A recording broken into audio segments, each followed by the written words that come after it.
that could have been changed, like poverty, like sickness, like not enough hospitals and poor schools, like old people not having anywhere to go, like drug dealers on the corner, like winos at every block, like liquor stores on every street corner. But then the things that change are the things that remain the same, because the people come in, the old goes out. We see the colors changing in the neighborhood.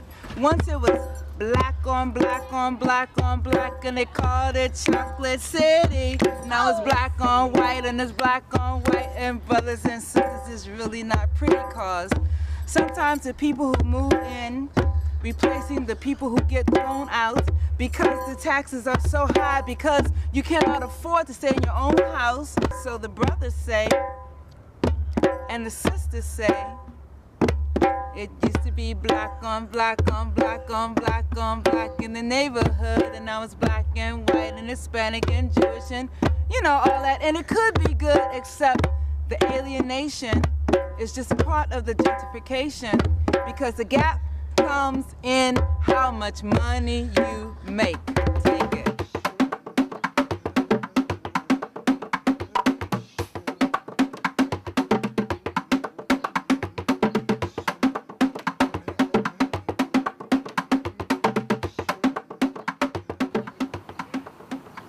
It used to be my hood. Used to be my hood. Remember? You remember. Walking up and down. Well, this used to be my neighborhood. Over here in Southeast Washington, D.C. And my neighborhood was called Arthur Caper Carrollsburg. Arthur Capers was this set of units over here, the townhouses. That was Arthur Capers. And all the apartments with the green roofs on them were Carrollsburg.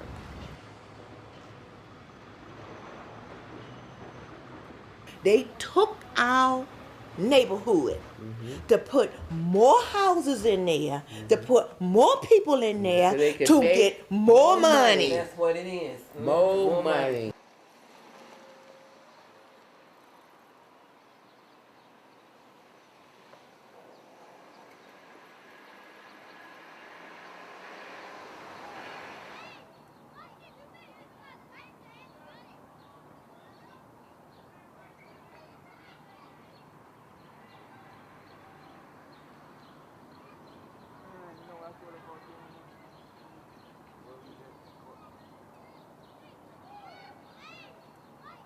Today we're going to explore what is the tale of two cities. What does it mean to live in a city that, from much of its PR and much of the press, it is the cradle of democracy. And yet we know from the stories of its people that it has been one of the most undemocratic places to live on earth. Today we're going to speak with Anu Yadav, a young woman of color who has made her way through the city as she watched men, women, and children be forced out of their homes. So today on Sophie's Parlor, we're going to speak with Anu. Welcome, Anu. Thank you. Tell me about your experience. So I first came to Arthur Caper committed to joining an organizing effort. And that group that was spearheading that effort was called Friends and Residents of Arthur Caper Carrollsburg. It's basically families that got together and started to do research to find out exactly where the city was telling them they would be moving to, what rights did they have in the process. And, for me to be involved in some kind of grassroots, very political effort, it just, it made the city kind of come alive to me in a way. And after about a year, I went to people that I knew and I said, can I interview you and make it into a play? We received a letter in the mail, okay? They said, quote, we will be moving you through no fault of your own. Just like the Indians. Well, Hope 6 is a federal grant program. And my thing is, what kind of name is that? You know what I'm saying? Hope 6. I mean, who's Hope Is we talking about, it's a $500 million investment. We are demolishing the public housing at Arthur Capper. We are rebuilding that low-income housing. I want to talk about hope. I got hope I can pay my bills. I got hope. This is an opportunity to transform this community into a viable place that I can get my medicine next week. I got hope that families can be proud of and feel safe in. And my vision is that I can feed my children to create a better future for these families, that I have a place to come back to. So tell me about hope. Tell me about hope. Community comment time in the nation's capital. We want to get your solutions, your thoughts about how to improve Washington, D.C. Housing, voter representation, neighborhoods, you know, once again, changing drastically because of the influx of a different population. Some will call it gentrification, some will call it progress. Give us a call, 202-588-0893 this morning on Community Comment. We'll be back with your thoughts in a moment.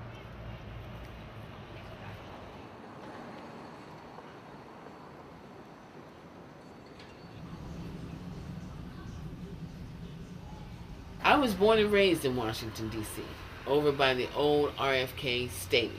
And when Dorothy clips those red ruby shoes and says there's no place like home, yo, I know what you're talking about, Dorothy.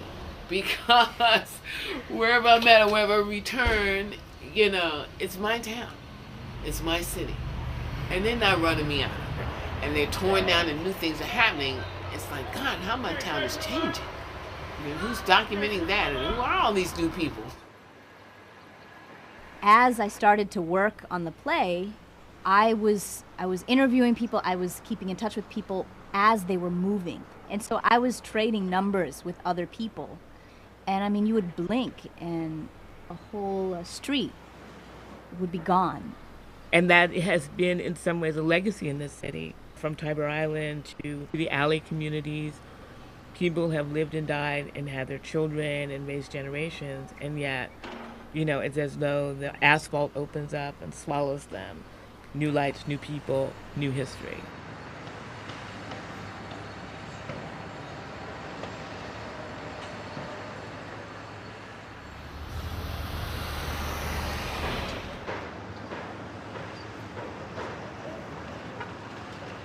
If you have the vision to see what the building can be and what it will be, if you can have a vision and you can see that, there's a ton of money to be made in it. High-end condos, high-end condos, high-end condos, cracked out building. Right, but I think you have to be a little bit savvy and look into the future to say, okay, I'm willing to have, whether it's, you know, a burned out building next to me or possibly a homeless person who's camped outside my front door, I'm going to walk by that every day. The security factor. Security guard. Of just feeling like I like my neighborhood and I'm okay with not having a great restaurant across the street. I'm paying less, I'm getting a beautiful place to live, and I know the new stuff is going to be coming in. But I've seen a huge amount of change just in a few years, and I can't fathom if you came here in '91. Demographically, it's shifted, and you have a lot of developers that are coming in here, so the mayor has to appeal to that business community that wants to develop at the same time. So they simply have to change their focus, and they can't cater to the same people before that were more worried about inner city services and about schools. It's now about that, but it's also about bringing in the business community and bringing in the development. For so many years, you couldn't walk downtown, you couldn't buy a sandwich downtown. You couldn't get anything that you wanted. No gyms, no store, no Starbucks, no Safeways, no supermarkets downtown. And it's all changing, you know. People like me see it as a great thing, is that the cities are once again coming alive. It's the resurrection of what was dead for so long.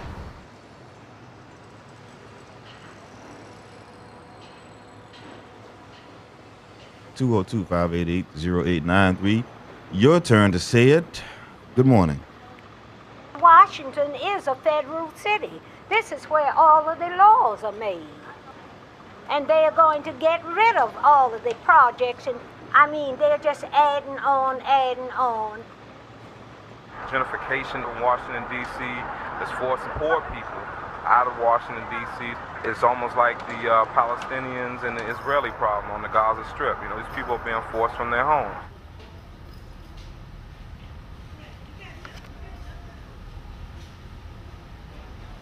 Lumbar syndrome is looming like a disease. Developers building condos faster than me eyes can see. I look around and I'm scoping more blue eyes and blonde hair than ever. Where am I gonna move? Your worries all light as a feather. These people don't sense my wrath because everywhere is gentrification's aftermath. So I appear foreign.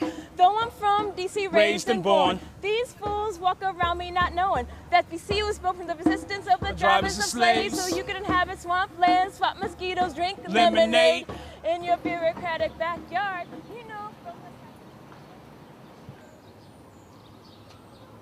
My community, well, we're considered on Capitol Hill, close to the Capitol Monument, White House and all that.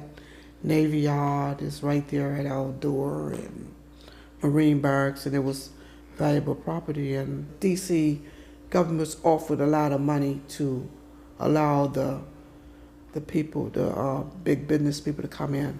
I feel like the oppression tells us that keep to your own. Because if you can isolate someone and make them think that they're alone, that no one cares, that you can exploit them, it's a vulnerable thing.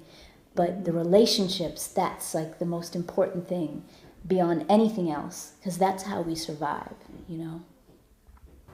If you do speak up. Right. Whether they will find something in your lease that you done wrong, and they can just hire the homeless to put you out.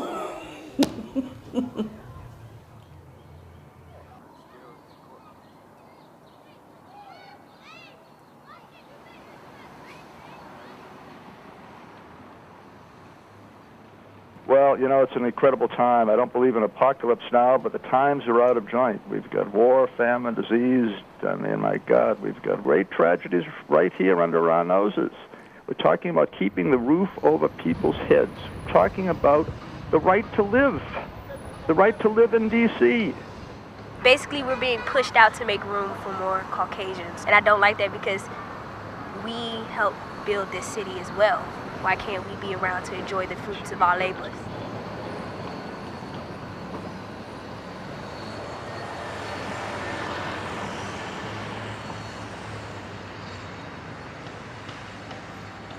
They went in it! Oh, they went in it! They're finally fucking tearing it down! I was the last person to move out of this building 3 years ago, September. And they were supposed to be tearing it down that next year. And it took them all this time to tear it down. The longer it takes them to tear it down, the longer it would take us to get back in there. Fucking finally tearing it down. The emotion is around each one of these buildings is our... Miss Lou was on the second floor. And the lady with the children was down there. The male lady was right there. Miss... Cigarette lady was right there. Mr. Charles was right there with his 2 children. This lady, who everybody hated, she was very mean when she had cookouts and she cleaned up. She was right there. It was public housing, okay? And we had a little drunk guy. He used to sit right there, but he was nice. He would give you change. He would buy you the children's sodas. Sometime in 2001 or 2, we were presented with the option to do something with DC Housing Authority and Department of Housing and Urban Development. The program is called Hope 6, and its idea is to destroy distressed public housing and to create mixed income communities. Of the 400 people who were to be involved and talk about whether we wanted to move, whether we wanted our community destroyed, whether we wanted to move with the possibility of returning, there were 10 people who made a decision about our lives. 10 people that made a decision about our lives. When the rest of us got wind of it, it was a done deal. Go get Tiara. Tell her to bring her lazy butt back here.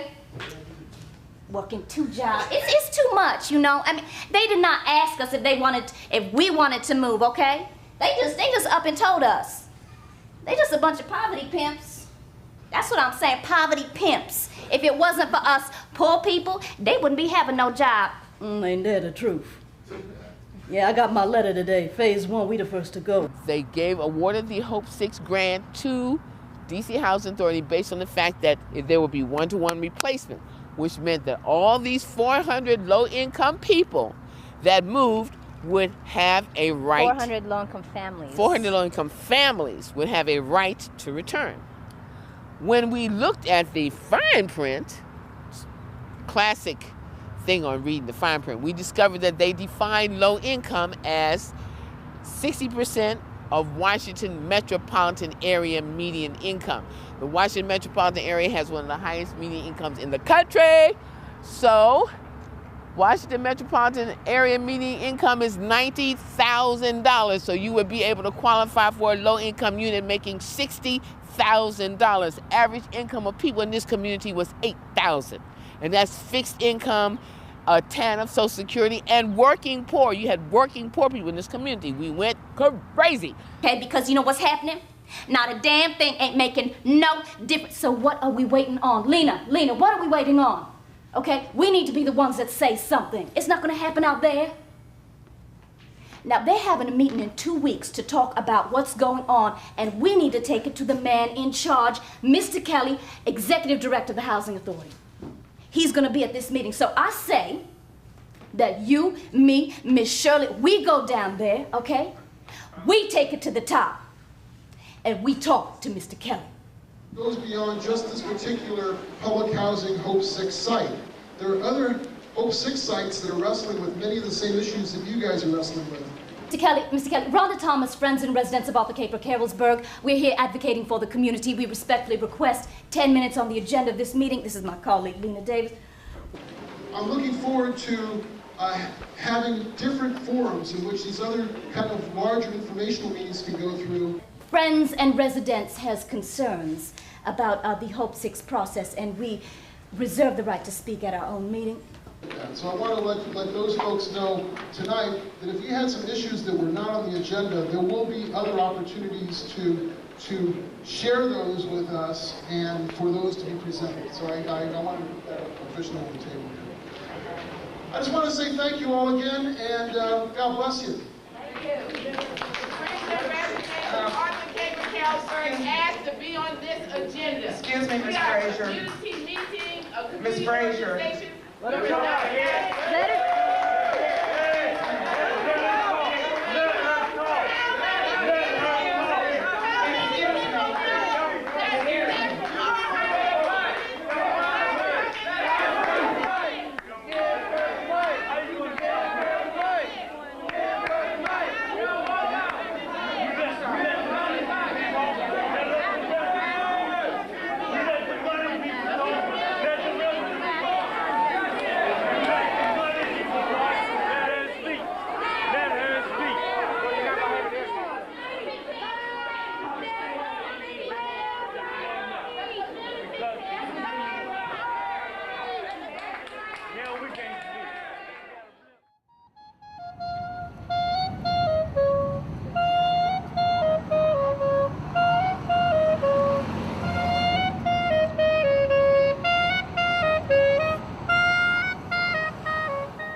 So how did this experience at Arthur Capers shape your understanding of democracy as it exists in the city? Well, what I saw at community meetings was actively disenfranchising residents, preventing them from speaking up, basically.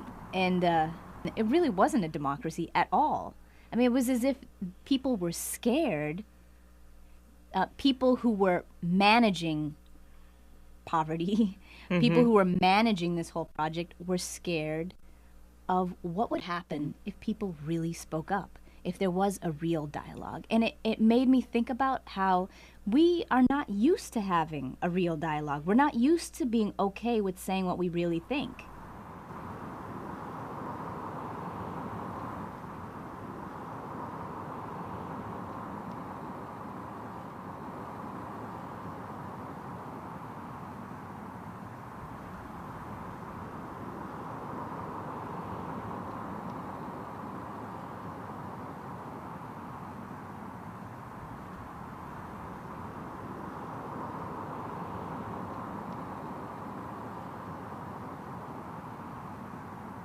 problem with Washington, D.C. as a city is that technically it is not a city. It's a federal district. We don't have full representation. Therefore, we're not really, on paper, the city that we try to function as, and that creates all the conflicts that we see. I think, to begin with, I don't care if you call it home rule, statehood, whatever. Washington, D.C. has no control over its own destiny. Congress does it. That is the major problem. And until we can get a vote, when you can vote on the Hill, you can control your destiny. Out of towners learn the dangers, angrily moving in. We'll be cool with them if they come in and respect us. Don't be acting reckless, you felon if you test us. Fellas, this the biggest little city you sold. This is what Stinky Dink was getting riggedy rolled. What you think they write this out of history for? If you will look on your right-hand side, you'll be able to see the United States Capitol building. This is the National Gallery of Art. Our next stop will be Museum of Natural History.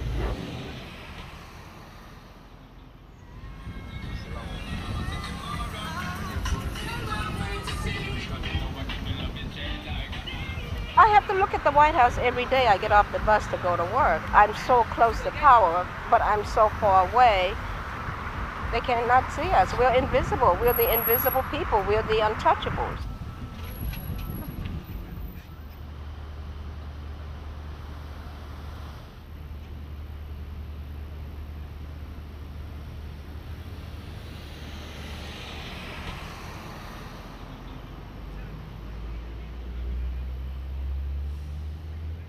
Most people knowledge is the scholarship in politics. Congressfolks and lobbyists with dollars is preposterous. To all of us busting our ass to clock cash. This ain't Chocolate City cause of what's beneath the grass. Yeah, we got Bush and Cheney, but venture to picture that. We being held back by some black Democrats. 20,000 homeless cats in competition with rats. For places to wait in alleyways and deli scraps.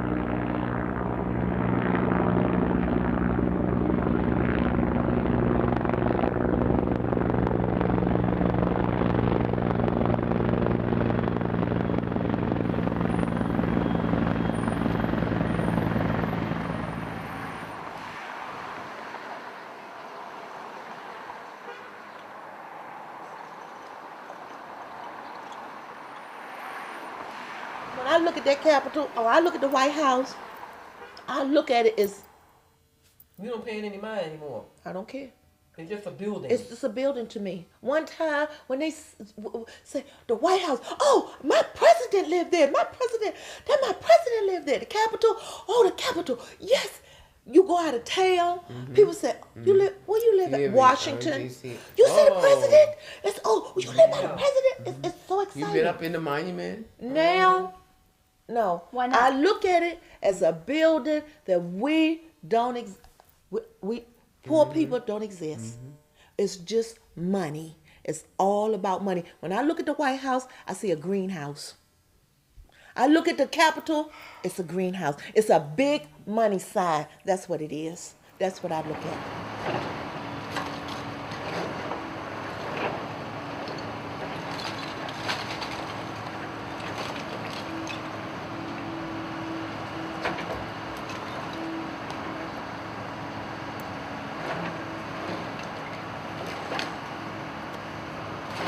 In the beginning, when we first came into this Hope 6 situation, we met with them and we told them that by the way they were moving the people, there were going to be a lot of deaths, alcohol abuse, drug addiction, and different other things.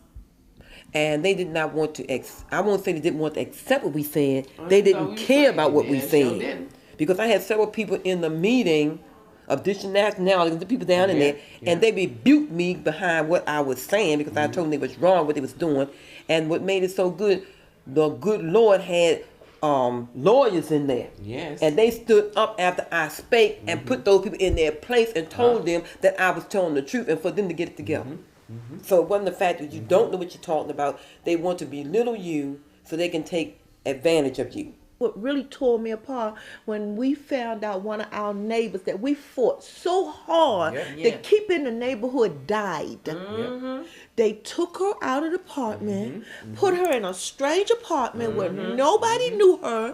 That lady laid in the apartment for 3 days. Dead. Before anybody missed her. Nobody missed her. We done had people that had strokes. We done had people that had aneurysms. We done had people From just the stress of moving to a new area and not having community. No communication. Okay? Nobody. Because if Miss Rose ain't seen me in 2 or 3 days, she gonna find me. If I knew came and knocked on my door twice and she ain't found me, she gonna call Miss Rose and say, "Where's Deborah?" We're gonna look for each other. That's why we couldn't get her on the phone. I said, "I've been calling Miss Mary." So I've been calling Miss Mary. Go find her. That's community. That's what you we were. can't pay for that. No. You can't buy that. No. That's blood, that's sweat, that's tears, that's my phone is off. Can I use it? That's your child is over there. Go get her. That's you know the cable man coming. Can you let him in? You know, will you take my trash out today? That's what that is. Can you need a ride somewhere? Bring me some bread when you go back to the store. That's right. That's community.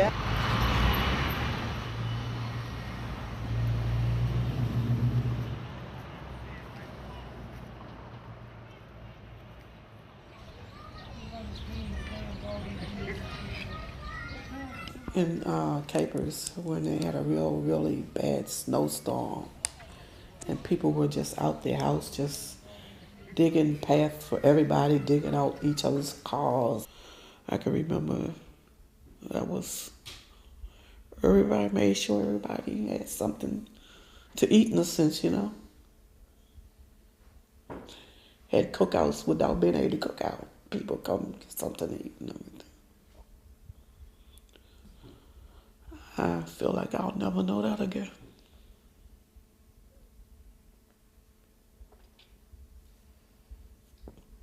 Even if we move back, it'll never be the same.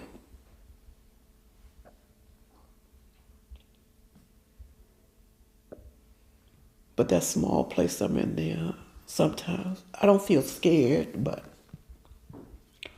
I don't feel as safe. Of course, if something would happen in there, nobody knows me. Nobody would know how to get in touch with my daughter or my son or whatever. I have this little area right between the living room area and the kitchen area. I hear shooting. I'll be sitting in the chair looking at television, I hear shooting. I usually sit in a chair on wheels. I just roll back into the thick part of the brick and keep looking at television. It's like desensitized to it. That's a shame. They used to be shooting in Capers like that too, but I was never afraid.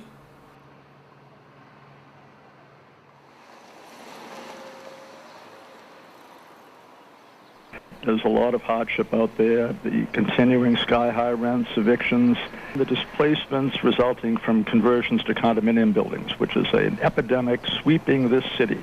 Special outreach to the Latino community. They are as victimized as everybody else in this city.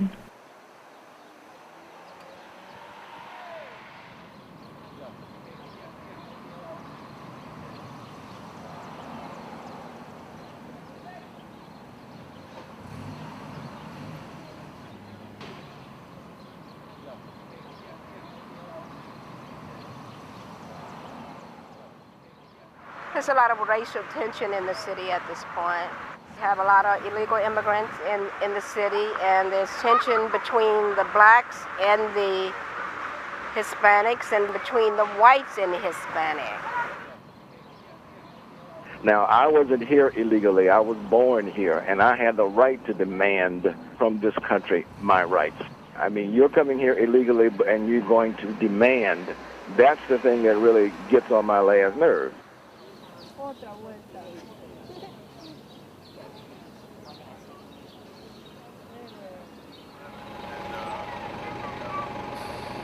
We have 12 million immigrants in the country right now. And to me, they're the ones that, this is my opinion, they should be the ones in shelter. They should go through some stuff we went through. No, like there's enough food, there's enough housing, there's enough for all of us. But why is it that they pit each other? People who have way more in common with each other? That's what they do. Mm-hmm. So it's kind of like, I mean, I guess I would just challenge that to say, you know, there might be a vision that includes everybody. Okay, right. It's all about green. That is why, I mean, we talk globally. That's why jobs are being outsourced to somebody else. That's why I can call Trimier. That's why I can call MCI and try to work my telephone deal out in the homeboy who's doing customer services in fucking goddamn Tina. That's right. He's not in down the street. He's not Miss Rose's daughter who need a job. No. He's in fucking Argentina because they can pay him $4 an hour. That's right. Here they'd have to pay you 9 or 10. As saying, long as capitalism is not policing itself, and it will not. Don't care. It doesn't matter. Now what I see and what I'm hoping for and what I think is fucking gonna go down is that when you push people to the point where they don't have it, the illegals are gonna find out. They're gonna get tired of struggling with us on the job. Why you can't speak English? Why are you working for $3 an hour? Why you got a car and I don't? And we will start eventually saying, we in the same boat. That's right. And at some point, we're all going to say, I'm mad as hell and I'm not taking it no more. And it's going to be fucking revolution. Aquí es parte de un movimiento de que estamos hablando. Cierto. La coalición de inmigración del área metropolitana y los amigos del barrio de DC le invitan al Día de Solidaridad con el inmigrante, dice. Así que el 1 de mayo, señores y señores, a las 3 de la tarde, ahí en el Parque Malcolm X. ¿Ay? Entonces, ahora lo vamos a dejar con las últimas 2 canciones. ¿Cuál vamos a poner? Vamos ahí, 97.5 CPR con una entrevista muy especial con Cristópolis. Check it out. Mighty Mouse. Te vengo a cantar mi flow. Con Nicky Joe. Bienvenidos a América. Matando latino, latino matando negro, negro matando latino, negro matando negro, mientras el latino se acelera y nunca aceleran. Gente, únense que todos tienen los mismos problemas. Latino matando latino, latino matando negro, negro matando latino, negro matando negro, mientras el gringo se acelera y nunca aceleren. Gente, únense que todos tienen los mismos problemas.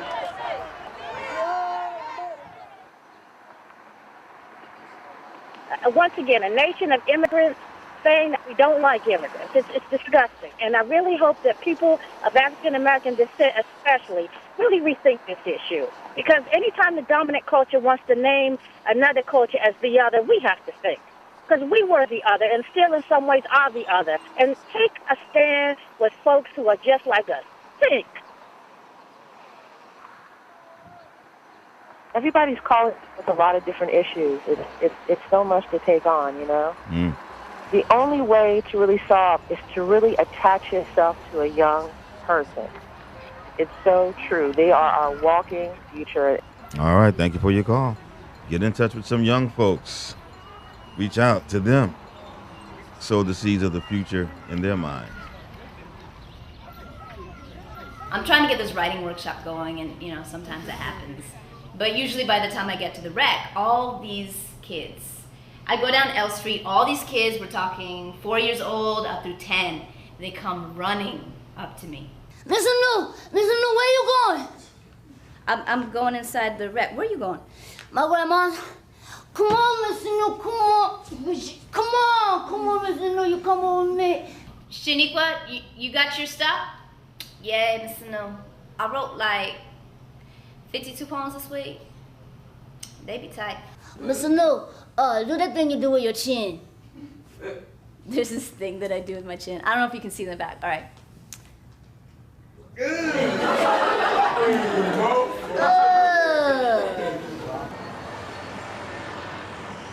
This is where the old recreation center used to be. While they were there, while people were still living here, they said that they were going to tear it down, which was actually a violation of Hope 6 kind of procedure, which is a continued Services must continue till the last person is gone. So then the kids went around And they went around throughout the whole neighborhood getting petitions. They created their own petitions on paper, you know, sign here, and then just went throughout. And they gathered like a few hundred signatures. And they started calling the housing authority from the recreation center. Like 10-year-olds would be like, you know, save our rec, like don't close it down.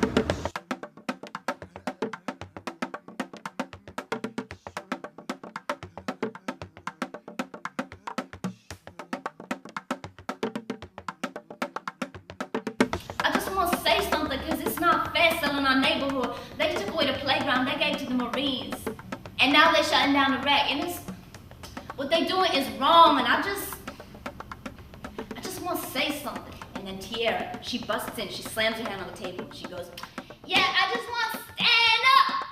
Yeah, you know, stand up. Yeah, stand up. Stand up. Stand up. Stand up. Stand up. Stand up. Stand up. Stand up. Oh.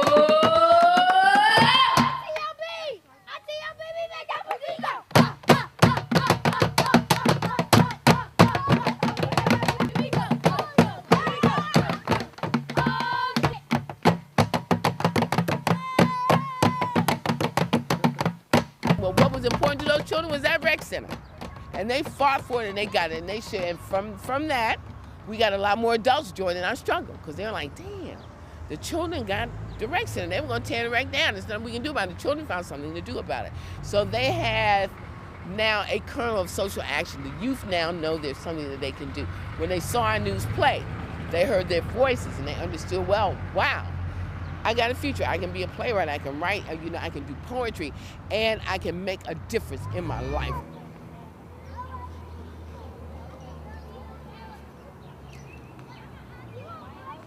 All the DC natives need to walk in a procession, faces painted with the flag, and no more discretion is advised. Because government needs a hero, so fear is no more mistreatment and no more lies. Less and less people of color and more Starbucks as we watch our words and edifices crumble to dust. I live that nightlife. People of color and more Starbucks as we watch our words and edifices crumble to dust. Less and less people of color and more Starbucks as we watch our words and edifices crumble to dust. Less people of color and more Starbucks as we watch our words and edifices.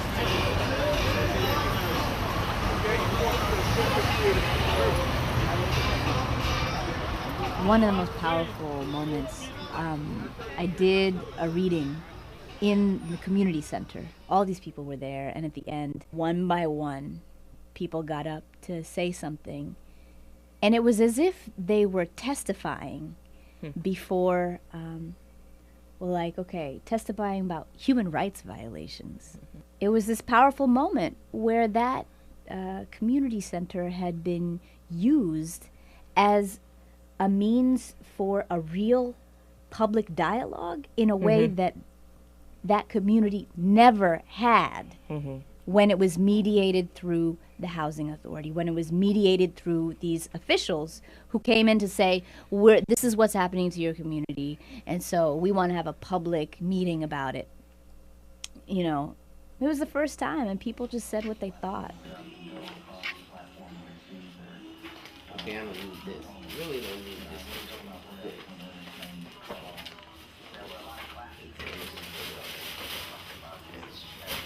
That play, Capers, is a testament to the struggle of low-income people, people in housing, people who struggle for their legitimate rights across the board. It is an inspiration. It's a testament. When we were losing energy, and we were like, oh, they got too many meetings, they took the rec from us, or you know, I can't make the steering committee meeting, and nobody was at the Board of Commissioners meeting, and Mr. Kelly said something and we couldn't get back to him, and I got to pick up the children and I can't do that. When we got overwhelmed and looked like we couldn't do anything else, we would go and see the play, or I knew would talk to us about the play, and it would give us inspiration. And we also got art as organizing. We also got instant credibility. By the time I did the full production run, it was clear that the organizing, it wasn't happening anymore because it was just hard to meet. And that was because they destroyed this community, and it scattered people all over. And this play was one of the things that remained to say, you can't ignore this, you know, like, you know, and you know, I never wanted it to be that. It's okay, take your time. You know, it's like people, it feels funny to be this person that's like feeling so much attachment to a community that's, you know, like, what the hell is that? But when people come up to me to say, you did a really good job, that was a great performance, you know, there's a part of me that feels just really hollow, because that was never the point. The point was that it was going to support, you know, this community effort by people who, you know, just decided to take the matter into their own hands and decide to envision the community that needed to exist. And not only we found out from our struggle in our neighborhood that we're not the only people being pushed out of housing. That's true. They're all different races where I am down So there. we're relating to, we've educated ourselves, we're relating to other races and economic things in the city, and we're doing networking with the city. And because of, you know, our new and our other organizers' contacts, we joined the Poor People's Economic Human Rights Campaign, which lets us know that the struggle is international. So together we shall win. And one day you all will come back and we will be having this conversation in my house or Miss Murray's house, right down there at Arthur Caper, Carrollsburg, whatever the new name will be that we will all participate in naming it. But we will be there. We will have that housing back. There will be 400 low-income people down there, whether we are there as homeowners or developers or renters. We are going to be there. Y'all count on it. Bet money on it. If I don't go Because back, ain't it's nobody our going back. I'm lives. burning down. It's our lives, and we're not taking anything less than what we deserve.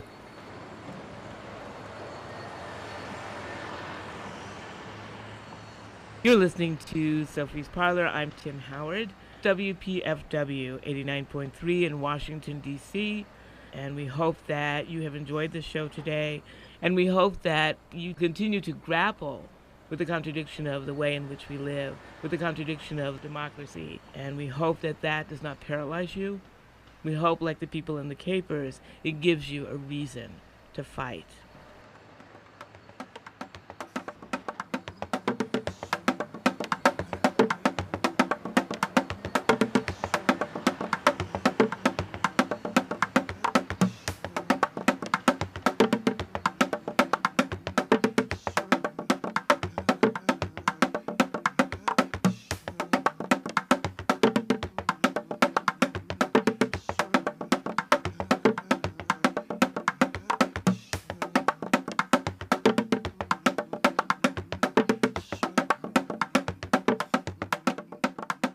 Ain't gonna let nobody turn me around, turn me around, turn me around. Ain't gonna let nobody turn me around. I'm gonna keep on walking, keep on talking till I hear my freedom ring. Ain't gonna let nobody turn me around, turn me around.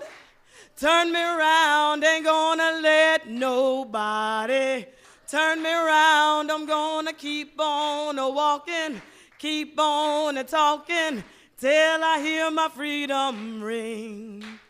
Ain't gonna let nobody turn me around, turn me around, turn me around. Ain't gonna let nobody turn me around. I'm gonna keep on walking, keep on talking till